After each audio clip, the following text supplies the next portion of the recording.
Assalamualaikum warahmatullahi wabarakatuh. Di sini kami kelompok 15 mau menjelaskan mengenai analisis laporan keuangan. Dengan beranggotakan 7 orang anggota,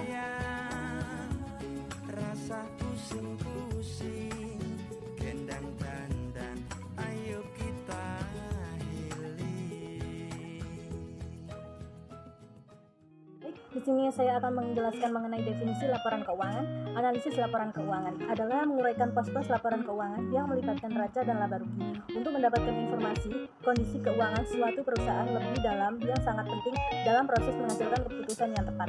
Analisis laporan keuangan perlu dilakukan secara cermat dengan menggunakan metode dan teknik analisis yang tepat untuk menghasilkan keputusan yang tepat. Kinerja keuangan suatu perusahaan sangat bermanfaat bagi berbagai pihak dalam kurung stakeholder seperti investor, kreditur, analisis, konsultan keuangan, pialang, pemerintah, dan pihak manajemen sendiri. Saya akan menjelaskan tentang materi tujuan dan manfaat analisis. Yang pertama, untuk mengetahui posisi keuangan perusahaan dalam suatu periode tertentu, baik harta kewajiban, modal, maupun hasil usaha yang telah dicapai untuk beberapa periode. Yang kedua, untuk mengetahui kelemahan-kelemahan apa saja yang menjadi kekurangan perusahaan. Yang ketiga, untuk mengetahui kekuatan yang dimiliki, yaitu bentuk-bentuk dan teknik analisis. Yang pertama, mengumpulkan data keuangan dan data pendukung yang diperlukan selengkap mungkin, baik untuk satu periode maupun beberapa periode. Yang kedua, melakukan pengukuran atau perhitungan dengan rumus-rumus tertentu sesuai dengan standar yang biasa digunakan secara cermat dan teliti, sehingga hasil yang diperoleh benar-benar tepat. Yang ketiga, melakukan perhitungan dengan memasukkan angka-angka yang ada dalam laporan keuangan. Dalam praktiknya terdapat 2 macam metode analisis laporan keuangan yang bisa dipakai, yaitu sebagai berikut. Analisis vertikal statis. Analisis vertikal merupakan analisis yang dilakukan terhadap hanya satu periode laporan keuangan saja. Analisis horizontal dinamis. Analisis horizontal merupakan analisis yang dilakukan dengan membandingkan laporan keuangan untuk beberapa periode. Teknik analisis laporan keuangan sebagai berikut. Analisis perbandingan analisis tren, yaitu analisis laporan keuangan yang biasanya dinyatakan dalam persentase tertentu. Analisis persentase berkembang analisis sumber dan penggunaan dana, yaitu analisis yang dilakukan untuk mengetahui sumber-sumber dana perusahaan dan penggunaan dana dalam suatu periode. Analisis sumber dan penggunaan kas, analisis rasio, analisis kredit, analisis laba kotor, analisis titik pulang pokok disebut juga analisis titik impas atau break even point. Berdasarkan analisis perbandingan keuangan. Laporan keuangan dapat dilakukan dalam 2 model, yaitu yang pertama, analisis horizontal atau analisis dinamis, dan yang kedua adalah analisis vertikal atau analisis statis. Dalam analisis horizontal yang dibandingkan adalah laporan keuangan untuk membedakan periode, sedangkan analisis vertikal adalah jika kita hanya membandingkan satu pos dengan pos yang lain dalam suatu laporan keuangan yang hanya meliputi satu periode laporan keuangan. Dalam hasil analisis perbandingan laporan keuangan ini dapat diketahui sifat dan tendensi perubahan yang terjadi. Kemudian hasil analisis ini dapat ditunjukkan dalam bentuk yang pertama, jumlah dalam rupiah, jumlah dalam turunan rupiah, jumlah kenaikan dalam rupiah, perbandingan dalam persentase.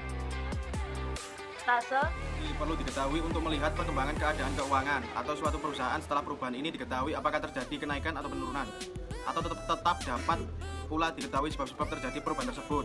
Perubahan dalam laporan keuangan neraca untuk satu periode disebabkan oleh berbagai faktor, misalnya 1. Ada perolehan aktiva baru. 2. Adanya pengurangan aktiva seperti pelunasan utang piutang. 3. Berubahnya bentuk aktif dan tetap lancar. 4. Adanya perubahan yang diakibatkan oleh laba rugi laba perusahaan dan biaya-biaya yang dikeluarkan. 5. Adanya penambahan atau pengurangan modal saham. Dan yang terakhir, perubahan lainnya. Analisis tren atau tendensi merupakan analisis laporan keuangan yang biasanya dinyatakan dalam persentase tertentu. Dalam analisis tren, perbandingan analisis dapat dilakukan dengan menggunakan analisis horizontal ataupun analisis dinamis.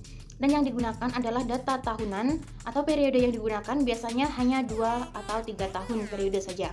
Hal ini disebabkan karena jika lebih dari 3 periode akan mengalami kesulitan dalam mengolah data tersebut. Data keuangan yang akan digunakan untuk mengadakan analisis tren dengan persentase adalah data yang paling awal, kemudian data tersebut dibandingkan dengan data selanjutnya. Artinya, data paling awal dianggap sebagai tahun dasar sebagai awal perhitungan data.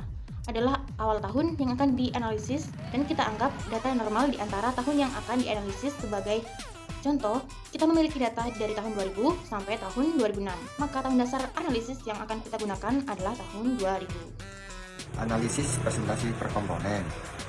Analisis presentasi per komponen merupakan teknik analisis laporan keuangan dengan menganalisis komponen-komponen yang ada dalam laporan keuangan. baik yang ada di neraca maupun laporan laba rugi. Tujuan analisis presentasi per komponen. 1. Presentasi investasi terhadap masing-masing aktivitas atau terhadap pasifah. 2. Struktur permodalan. 3. Komposisi biaya terhadap penjualan. Analisis ini dilakukan dengan membandingkan setiap perubahan dalam pos-pos dengan total aktiva atau total penjualan.